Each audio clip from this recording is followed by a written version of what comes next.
네, 여야가 언론중재법 개정안 논의에 착수할 8인 협의체와 관련해서 각 당의 대표들을 공개했습니다. 자, 보면 이른바 강성으로 분류되는 인물들입니다. 그래서 앞으로 개정안 논의가 수월하게 이루어질까 이런 예상도 어렵지 않나 이런 생각도 듭니다. 한편 여야 대선 경선 주자들 간의 갈등도 거칠어지고 있는데요.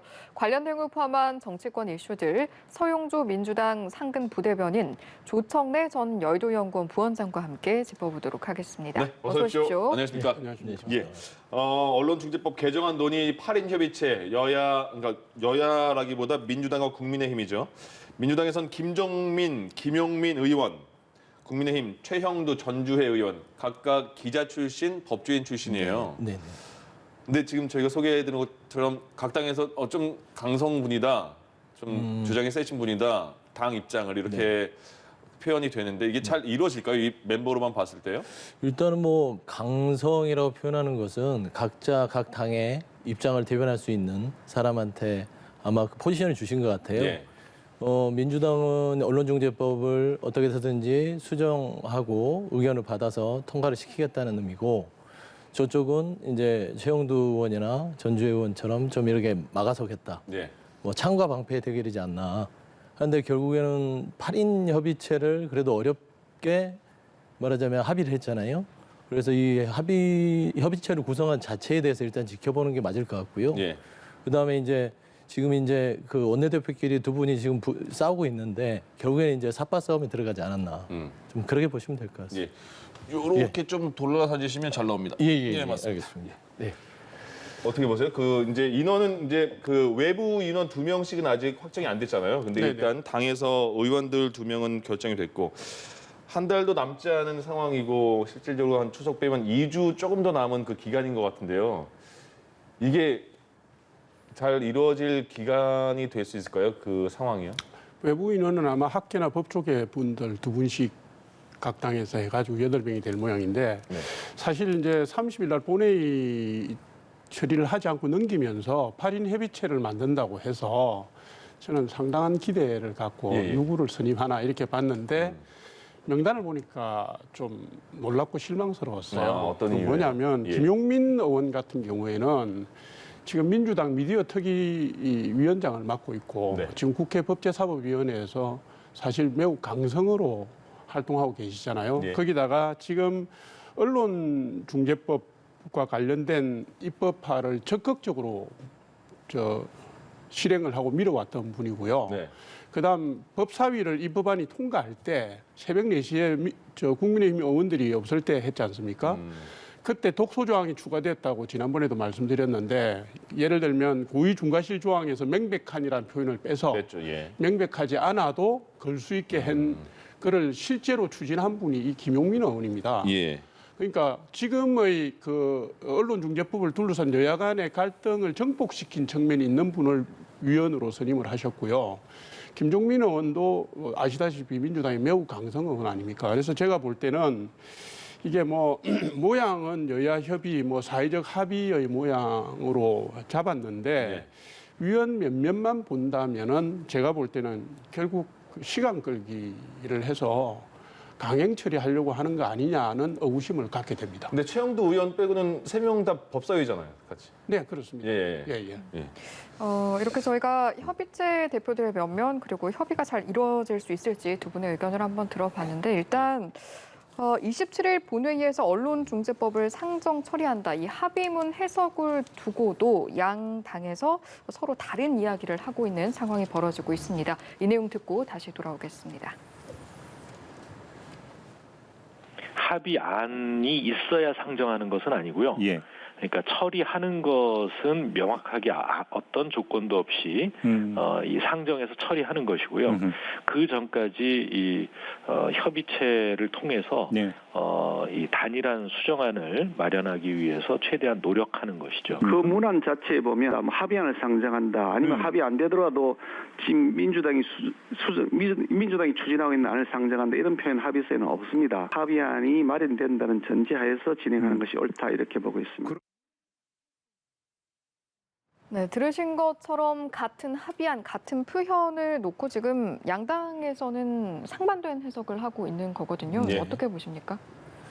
지금 일단 이게 아까 초반에도 얘기했지만 8인 협의체가 구성되면서 어렵게 협의를 이뤄냈고 그 협의에서 일단은 2분 각 당의 의원들을 이제 위원을 선정했잖아요. 예.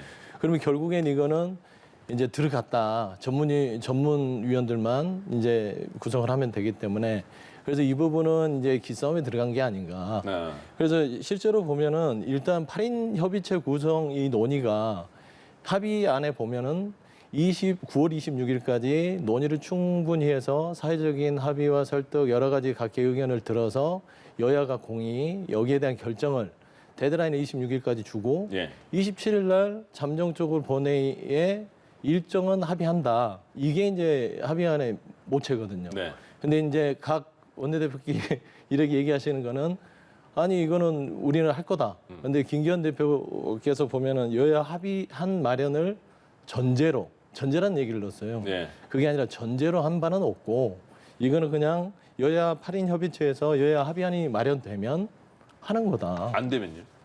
안 되면 또 이제 그때 가서 또 한번 또 이렇게 또 이제 여야 간에 또 의총 열고 만나서 합의하고 또 원내대표끼리 한번 또 하겠지만 예. 그래도 여야 간의 타협을 27일 날 하기로 했기 때문에 일단 그 부분에 대해서는 야당에서는 그건 지켜줘야 되지 않냐 그렇게 생각하고 있습니다. 그러니까 이게 지금 윤호중 원내대표하고 김기현 원내대표의 부분이 지금 이 부분인 것 같거든요. 네. 27일 날 본회의에 무조건 올리겠다라고 약속을 한 건데 김기현 원내대표는 합의가 안 되면 올릴 수 없다 이런 것 같아요.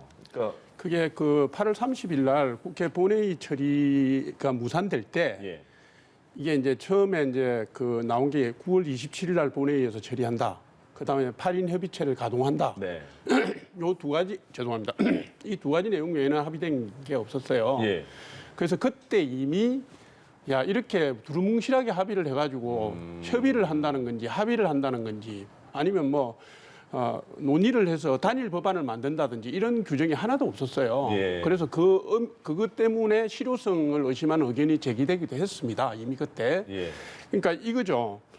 민주당 입장에서는 합의문이 없으니까 협의 후에 처리하면 된다라고 해석하는 것이고 네. 국민의힘 입장에서는 합의가 안 되더라도 민주당이 단독으로 해야 된다는 조항도 없다. 그러니까 이건 합의를 해야 된다. 같은 내용을 서로 상반되게 해석을 하는 겁니다. 그런데 제가 볼 적에는 이게 8월 30일 본회의 상정이 불발되기 전에 네.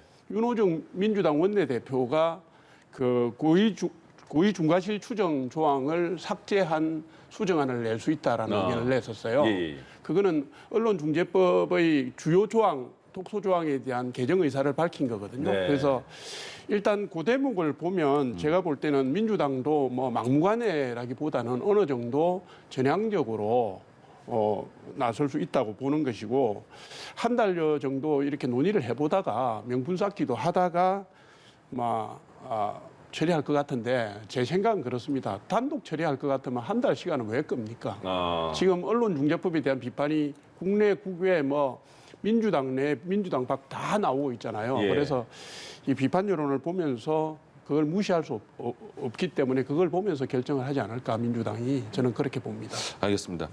그 하나가 또 국내 인권 단체에서 유엔 인권 최고 대표 사무소라는 곳이 있는데 여기에 진정을 냈습니다. 무슨 내용이냐 하면 언론중재법 개정안에 좀 문제가 있다. 한번 봐줘라 이렇게 진정을 냈고 거기에 대한 그 답이 온 겁니다. 유엔 특별 보고관이 답을 줬는데 우리나라 언론중재법 개정안 표현의 자유를 심각하게 침해할 수 있다.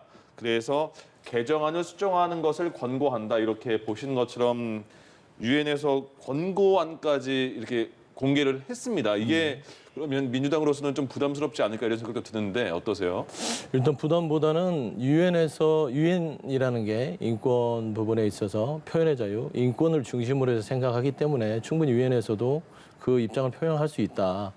그리고 이제 국제사회의 그런 우려들을 충분히 받아서 어떤 각계각층의 의견 중에 하나로서 하는 거지 이거를 무슨 압박을 받거나 예. 이것 때문에 물러났거나 이런 건 아니고요. 예.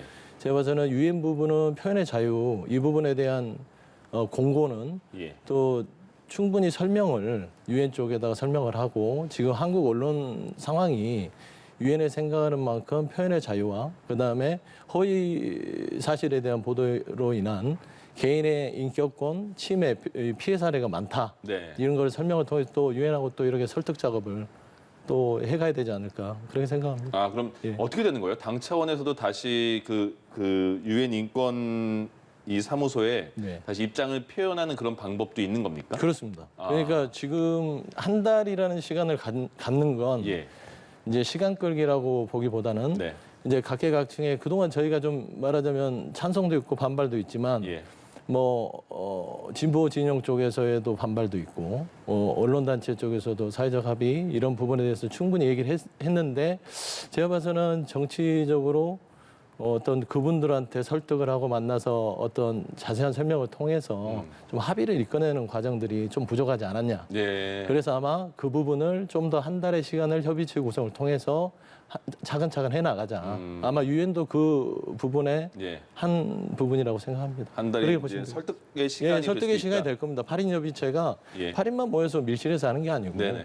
이게 전체적으로 각 단체들에 대해서 설득하는 과정이 될 거라 그렇게 생각합니다. 예. 유엔에서 이런 그 입장을 발표하자마자 바로 국민의힘에서는 이렇게 비난을 했습니다. 역시 똑같이 그 국제사회도 비난하고 있다. 유엔이 우리 정부에다가 서한을 보내고 네. 하루 만에 그 전문을 공개하는 게 매우 이례적이라고 그러네요. 그렇다면서요. 예. 저는 몰랐는데 그게 이제 서한이 A4 용지 4장 분량이라 그러니까 굉장히 자세하게 쓴 겁니다. 그 내용을 보면 예. 언론중재법이 언론 자유에 커다란 위협이 된다라는 걸 지적을 하고 있고요. 네. 그 구체적으로 고의 중과실 조항이라든가 징벌적 손해배상에 대해서는 찝어서 얘기를 하고 예. 있습니다. 있고 가짜뉴스 금지라는 취지만으로 언론의 자유를 제한하는 것은 정당화될 수 없다라고 못을 받고 있어요. 네네. 그러니까 제가 볼 때는 사실은 이게 강제성은 없지만 유엔의 서한이 이로써 사실은 언론중재법이 국제사회에서 실제적으로 공론화됐다는 거고요. 그다음에 우리나라의 민주주의의 수준을 사실상 드러내는 꼴이 돼버렸다. 야당에서 볼 때는 그렇습니다. 그리고 문재인 정부 들어서 유엔으로부터 인권 관련 서신을 받은 게 23차례라고 그럽니다. 네. 이 사실 우리 문재인 대통령께서는 인권 변호사로서 알려져 있고 네. 그거를 또 당신도 그거를 강점으로서 생각하시는 분인데 이런 상황에서 유엔으로부터 정부가 공식적인 서한을 받는다는 것은 제가 볼 때는 좀 부끄러운 사안이다. 예. 그래서 이 부분을 잘 반영해서 제가 볼 때는 독소조항을 빨리 없애든지 법안을 폐기하는 게 맞다 이렇게 예. 봅니다. 알겠습니다. 이제 네. 수정이 될지 어떻게 될지는 계속 26일까지는 지켜봐야 될 것 같고요. 그리고 문재인 대통령이 내일 이제 국회 의장단이 완전체가 됐잖아요. 정진석 부의장이 이제 들어오면서 그리고 상임위원 국민의힘 상임위원장 7명도 새로 만들어졌고 내일 오찬 간담회를 갖는다고 하는데 여기서 그러면 지금 첨예하게 대립 중인 언론중재법 얘기도 청와대에서 이철희 정무수석이 어느 정도 그 얘기도 그 정당했다고 하던데 대통령이 직접 이런 언급 꺼낼 가능성도 있을까요? 이미 여야가 합의했을 때 예. 대통령님께서 입장을 내셨죠. 환영한다는 입장 냈죠. 환영과 그다음에 언론 표현의 자유와 국민의 권익 두 가지를 다 고려를 해야 된다. 아마 이제 그 기본적인 언론중재법에 대한 입장이지 않으실까. 네. 그리고 이제는 국회의 시간이기 때문에 예. 국회에서 그 부분을 잘 처리하기를 이제 당부를 드리는 수준에서 하지 어떤 가이드라인은 아닐 것이고 예. 아마 처음에 입장을 표명한 정도에서 얘기하실 것 같습니다. 그다음에 아니, 이제 예. 따지고 보면 내일 만나는 거는 이제 문재인 정부로서 마지막 이제 회기잖아요. 네. 정기회고. 그다음에 이제 지금 코로나 문제, 민생 문제, 예산 문제 이런 게 있어서 그게 이제 주가 되고. 그렇죠. 마지막 고민이니까요. 그렇죠. 언론중재법은 이미 국회에서 여야 간에 어찌 됐든 간에 합의를 했기 때문에 예. 그 부분에 대해서는 이제 그 정도 입장 표명을 하실 것 같습니다. 아니면 반대로 지금 문체위원장도 국민의힘이 이제 된 거잖아요. 네. 그러니까 국민의힘 쪽에서 새로 그 위원장이 된 분들이나 정진석 부의장이나가 먼저 이렇게 이런 언론중재법에 대해서 대통령에게 언급할 가능성도 있지 않나 싶은데요. 국민의힘 원내 지도부는 그 문제를 질문할 겁니다. 네. 그 당연한 거 아니겠습니까? 예. 대통령 뵙기가 쉽지 않으니까. 그런데 이제 원구성 1년 3개월 만에 사실상 여야 합의로 원만하게 원구성이 마무리된 거예요. 그럼 대통령께서 이게 국회 지도부를 다 초청을 했으면 제가 볼 때 그 자리를 화기애애하게 이끌고 가고 싶지 않겠습니까? 네. 뭐 협치 얘기도 좀 하시고 임기 후반기에 뭐 좀 국정에 대한 협조 당부도 하시고 그럴 것 같은데 언론중재법 관련 사항은 사실 이미 이철희 정무수석을 통해서 제가 볼 때 민주당 원내 지도부하고 뭐 소통도 하고 교감도 하고 있고 네. 조율도 하고 있을 거예요. 그래서 그 국회 지도부 인사들을 만났을 때 빌미가 될 만한 말씀은 안 하시려고 할 겁니다. 네. 제가 볼 때는 그러니까 국민의힘 지도부가 언론중재법에 대한 의견을 여쭙더라도 네. 제가 볼 때는 원론적인 답변 수준, 뭐 지금까지 하신 말씀 있잖아요. 언론은 민주주의 기둥이다, 뭐 이런 그런 차원에서 그냥 덕담하실 걸로 저는 그리 봅니다. 알겠습니다. 네. 예. 어떤 이야기들이 나올 수 있을지는 저희가 또 내일 지켜보도록 하겠습니다. 네. 이번에는 대선 이야기로 넘어가 보겠습니다. 충청 지역 순회 투표가 시작된 가운데 민주당 대선 후보들 처음으로 1대1 토론을 가졌습니다. 예. 토론회에서는 특히 양강 이재명 후보 그리고 이낙연 후보에 대한 집중 견제가 이어졌는데요. 이 현장 화면도 보시고 다시 돌아오겠습니다. 이재명 후보는 나쁜 버릇이 있어요. 누가 질문을 하면 답변을 안 하고 이리 피하고 저리 피하고 이낙연 후보가 하는 질문에 대해서 답변을 안 하더라고요. 그 변호사 수임료 문제 답변을 하셔야죠. 지금 저보고 대답 안 한다고 하는데 이제 후보님께서 지금 계속 대답 안 하시거든요. 씨앗 통장, 그 아동수당 100만 원에 대해서는 말씀을 안 하십니까? 그래서 검찰개혁을 너무 대선용 선거용으로만 활용하시는 거 아니냐. 그 180석을 몰아준 총선 민심을 받들었다면 개혁 임무 완수만 다 했더라면 지금쯤은 뭔가 좀 성과가 있었지 않았나 싶고요.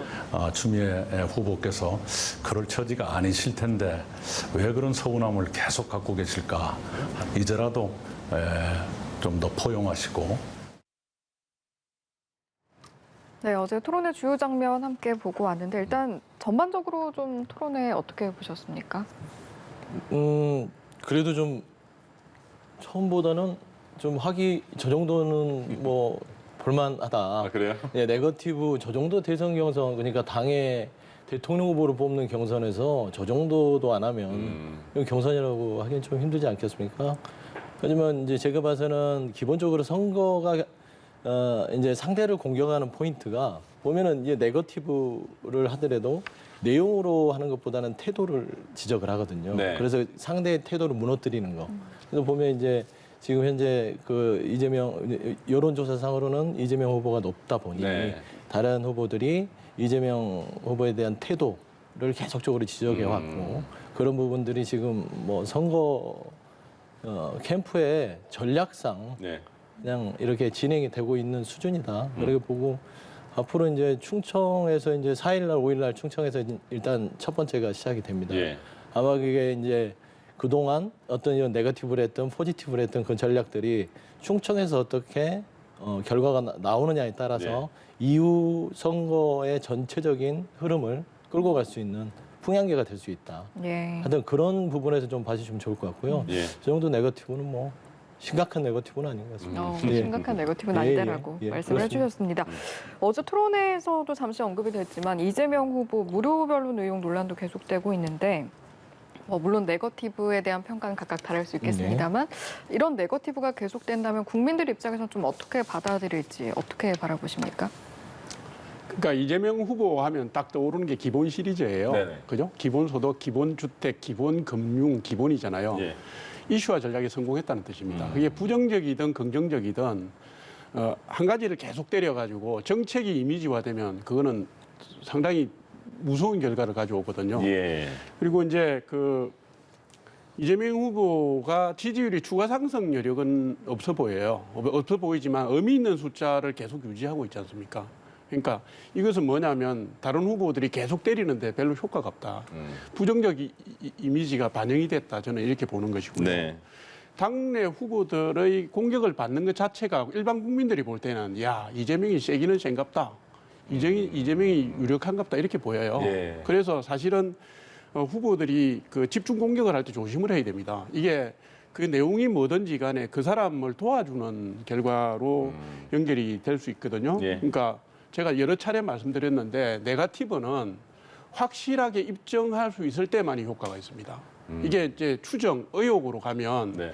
이게 별로 효과도 없을 뿐만 아니라 그 부정적인 영향을 공격하는 사람이 뒤집어 쓸 수도 있습니다. 이게 이제 이 원칙은 어느 선거나 적용이 되거든요. 그래서 지금까지 민주당 경선이 이렇게 뭐 몇 달이 지속되지만 예. 실제로 그 효과 있는 공격이 없었잖아요. 그러니까 이게 공격하는 쪽은 가랑비에 속옷 젖는 식으로 하는데 국민들이 볼 때는 이게 피로감을 느끼는 겁니다. 알겠습니다. 그래서 별 영향이 없다. 제가 볼 때는 그렇게 보여집니다. 그리고 또 그 국민의힘 대선 경선 과정에서 갑자기 두테르테 대통령이 나왔습니다. 홍준표 의원이 요새 그 흉흉한 그 범죄 사건이 있기 때문에 본인이 대통령 되면 흉악범들 사형시키겠다 이렇게 말했거든요. 근데 여기에 대한 윤석열 후보의 반응이었습니다. 한번 먼저 보시죠. 흉악범들에 대한 강력한 처벌은 국민 모두가 바라는 것이고 또 우리 법 제도 자체가 그렇게 되도록 설계가 되어 있습니다. 그러나 행정의 수반인 대통령이 그 형사 처벌에 관한 이런 사법 집행에 대해서 언급하는 것이 좀 어떻게 보면 두테르테식인데 어떻게 보면 이게 그 사형제에 대한 그 논쟁으로 토론으로 이어갈 수 있는 그 거리인 것 같았는데 갑자기 두테르테 대통령이 나오면서 지금 현직 대통령이기 때문에 이거는 뭐 신뢰 아니네라는 측도 있고 또 거기에 대한 홍준표 의원도 귀하가 두테르테의 뭐 수하다 이렇게 표현도 하고 이런 논란으로 가고 있어요. 네, 예. 뭐 제가 봐서는 이제 국민의힘 쪽에서 네거티브가 좀 세게 들어가는 것 같아요. 네. 그러니까 이제 홍준표 후보가 윤석열, 최재형 후보 양축에서 최재형 후보가 이제 사라지면서 홍준표 후보께서 맹추격을 하잖아요. 그러다 보니까 윤석열 후보가 그냥 사형제에 대한 말하자면 홍준표 후보 같은 경우는 굉장히 이슈에 밝으신 분이에요. 아 이거를 찝어서 가야겠다 네. 해서 던졌는데 그 사형제에 대한 얘기보다는 두테르테로 가다 보니 두테르테만 남았는데 예. 첫 번째는 외교 결례일 수 있죠. 뭐 두테르테 아니 뭐 넌 트럼프 이게 우리 말하자면 대선 후보인데 네. 공당에 그거를 상대 국가의 원수를 지칭해서 이름을 쓴다는 건 예. 상당히 좀 조심해야 될 부분인데 그 부분이 좀 아쉽고요. 근데 사형제에 대한 입장을 얘기를 해야 되는데 윤석열 후보가 제가 봐서는 홍준표 후보가 막 쫓아오니까 급했던 것 같아요. 그래서 그냥 두테르테, 당신은 두테르테 같은 사람이야. 예. 이렇게 이제 규정을 해버린 거죠. 그러면서 이제 지금 네거티브 아닌 네거티브가 되는데 예. 그전에 보면 홍준표 후보께서 이제 좀 재밌는 표현들을 많이 했잖아요. 뭐 개 시리즈, 뭐 상갓집, 그다음에 뭐 배신자. 그러다 보니까 이제 그런 것들이 감정적으로 좀 드러난 게 아닌가. 좀 그렇게 보고 있습니다. 그러니까 예. 그 윤석열 후보 입장에서는 처음에 그 기자의 질문을 받은 거잖아요. 홍준표 후보가 이렇게 사형시키겠다 말했다. 어떻게 생각하느냐 해서 앞부분은 대통령이 이런 그 사법기관이 있는데 대통령이 바로 이렇게 관여하는 게 맞는 거냐라는 말을 하면서 쭉 설명을 한 다음에 마지막에 이런 건 두테르테식이다 이렇게 표현을 해서 이게 논란이 되는 것 같아요. 어떻게 보세요? 근데 이게 이제 그 원래 사형제 문제는 네. 진보 진영의 이슈는 아닙니다. 예. 이게 보수 진영의 이슈인데 한 번도 수면 위에 올라온 적이 없었어요. 근데 이제 윤석열 후보께서 이제 형사사법 체계가 있는데 그게 지도자가 감당할 몫이냐 뭐 이런 뉘앙스로 말씀하셨는데 네. 사실은 제가 볼 땐 그건 아니고요. 김대중 대통령 당선되시고 난 뒤 97년 이후로 사형 집행이 한 건도 되지 않았습니다. 예. 그러니까 사형수가 없어서 안 된 게 아니라 사형 집행을 안 한 겁니다.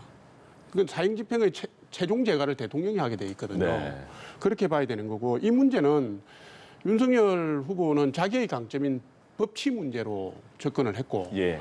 그다음에 홍준표 후보는 이 문제를 강한 리더십이라는 자기의 강점, 이슈 주도력으로 접근을 했는데 그 과정에서 이게 설전과 얽힌 거고요. 제가 볼 때는 지금 우리 서 대변인님께서 말씀하셨는데 대사급 외교 관계를 맺고 있는 나라의 대통령을 정치적 논란거리로 삼는 것은 적절하지가 못합니다. 제가 볼 때는 이 문제는 사실은 좀 품격 있는 논쟁으로 가야지 사형제 이슈 자체는 중요한 이슈라고 네네. 보는데 이게 지금 전도가 된 거잖아요. 그건 각 후보 진영이 좀 조심을 해야 된다고 저는 봅니다. 예. 알겠습니다. 그리고 마지막으로 이 내용도 한번 짚어보겠습니다. 네. 윤희숙 의원이 국회 내에 있는 의원실을 정리한 것으로 알려졌습니다. 일단은 처리 가능성을 짚어보려면 상정에 대해서도 저희가 전망을 해봐야 되는데 저는 정기국회에서 처리될 거라고 생각합니다. 아, 그렇습니까? 정기국회 100일이잖아요. 네네네. 예. 왜냐하면 윤희숙 의원의 지금 사퇴 의지가 워낙 강하고요. 네. 이게 질질 끌어지면 사실은 민주당이 부담스러운 이슈예요.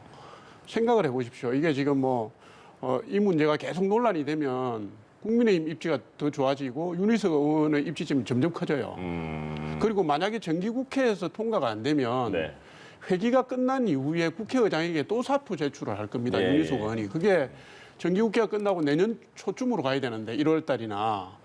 그럼 이 이슈가 앞으로 4, 5개월 동안 계속 살아있는 이슈가 되지 않겠습니까? 예. 그래서 제가 볼 때는 윤호중 원내대표께서 이미 말씀을 하셨던데 국민의힘에서 의안상정을 요청한다면 받아들여서 민주당 의원들은 자율의사에 따라서 투표하게 하겠다. 예. 이 얘기 아닙니까? 그러면 자유의지에 따라서 투표해서 처리 요건에 맞춰서 적당하게 처리하는 것이 아마 이 이슈를 털고 가는 방편이라고 생각할 거라고 근데 봅니다. 민주당 쪽에서는요, 만약에 상정이 됐어요. 네. 사퇴 의결이 올라왔으면 민주당이 거부하면 사퇴는 안 되는 거잖아요. 사실상 그렇죠. 인원수에 대해서 네. 의원 수를 봤을 때 네. 민주당은 어떤 결정을 할 수 있을까요? 어떤 결정을 하게 될까요? 일단 이제 결정보다는 짧게 말씀드리면 네. 이거는 지금 왜 윤희숙 의원의 논쟁이 부동산 투기 문제인데 부동산 투기로 부모님이 나 시세책 보려고 땅 샀어.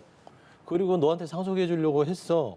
이런 게 다분한 문제를 가지고 이거에 대한 사과와 해결과 그다음 강력한 조치를 하는 게 먼저지 예. 왜 윤희숙 의원이 사직을 하고 방 빼는 게 문제입니까? 라는 그런 생각이죠. 예. 만에 하나 사직안이 본인이 그렇게 원하신다면 제가 봐서는 김기현 원내대표도 얘기하셨지만 그냥 야당에서 당론으로 세척해서 윤희숙 의원 사퇴를 저희는 다 찬성하겠다. 그래서 저희 지역에 전달해주면 저희도 한번 그거를 검토를 해보겠지만 이게 무슨 사직안을 가지고 본인의 부동산 투기 의혹이나 이런 명백이 드러난 부분에 대해서 화만 내놓고 사과도 안 하고 방 빼고 의원직 사퇴하겠다고 해서 계속 논점을 흐리는 부분에 대해서는 분명히 저희가 다른 시각에서 다시 한번 봐야 된다. 그래서 국민의힘의 이준석 대표도 강력한 조치를 하시기로 하셨으니 그러니까 의원직 사퇴는 별개의 문제고 그다음에 부동산 투기 의혹과 이런 윤희숙 의원의 전체적인 이런 개발 정보를 준 게 없었냐. 이거부터 해서 국민한테 밝히는 게 먼저다. 저는 그렇게 좀. 근데 여야 원내대표 말 들어보니까요. 네. 그 윤호중 원내대표도 그렇고 본회의에 올릴 것 같던데요? 아니 그렇게 원하시면 이제 의원이 개개인이 원하시면은 올려드리는 건데 이게 좀 이런 얘기가 있잖아요. 사퇴 의원도 직업 선택의 자유가 있어 사퇴를 할 수 있는 거 아니냐. 네. 근데 이 선출직 의원을 임명직처럼 생각하시면 안 되죠. 그러면 이제 지금 윤희숙 의원 따지면 서초 구민들한테 너무 무책임한 이런 태도시거든요. 그렇죠. 그래서 그 무책임한 부분들이 사직으로 본인의 정치의 도덕성을 입증하기보다는 먼저 본인을 선출해준 서초 구민에 대해서 한 번 더 고민하시는 게 맞지 않냐.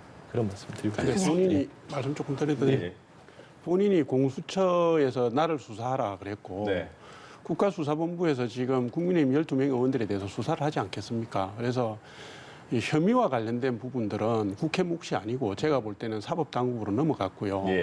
본인이 본인의 정당성과 도덕성에 기초해서 그 선출직임에도 불구하고 어려운 선택을 했으면 이게 이제 국회에서 의안상정의 문제로 넘어갔으니까 이건 제가 볼 때는 민주당이 받아야 된다고 보는 것이고요. 민주당이 당론으로 하는 건 어려울 겁니다. 그러니까 의원들의 자유의사에 맡겨서 예를 들어서 국민의힘 의석부라서 민주당 의원들의 일부가 만약에 가담하면 처리 가능하니까 본인의 여사를 존중해 주는 쪽으로 좀 해주시면 어떨까 싶으네요. 알겠습니다. 여기까지 듣도록 하죠. 지금까지 서용주 민주당 상근 부대변인 조청래 전 여의도연구원 부원장과 함께했습니다. 고맙습니다. 고맙습니다. 감사합니다. 감사합니다.